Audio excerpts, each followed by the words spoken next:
speaking of the possibilities of opening up, I'm sure that that's on everyone's mind. What's the end goal? But I guess the one way we can look at it is to have a look at what New Zealand is looking at doing. They've recently come out and announced a couple of things in terms of their approach to the border strategy, etc.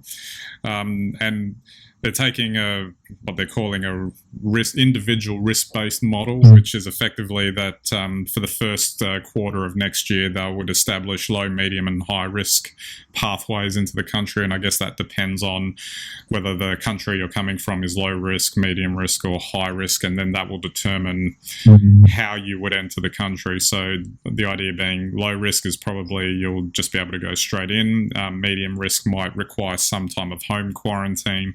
And high risk is probably full, like either hotel quarantine or some sort of quarantine at a dedicated facility that the government is going to put in place.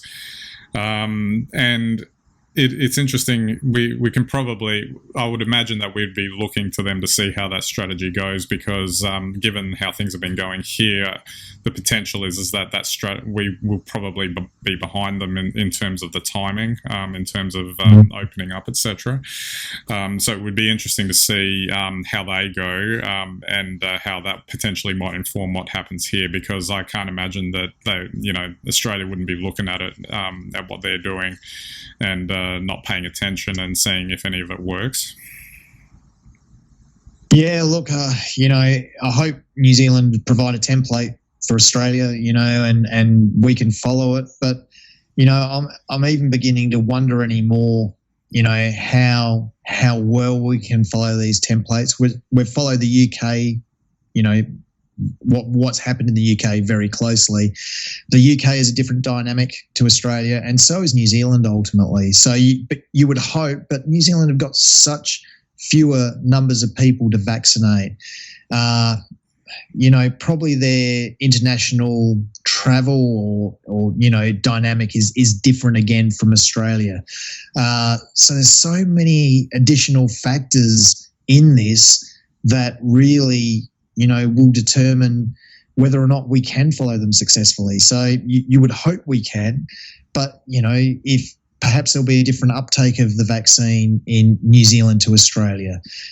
What does that mean? The fact that they can rank their international arrivals on a whole, series of metrics, would that apply in Australia? And what would the risk ranking be the same? So there's still so much.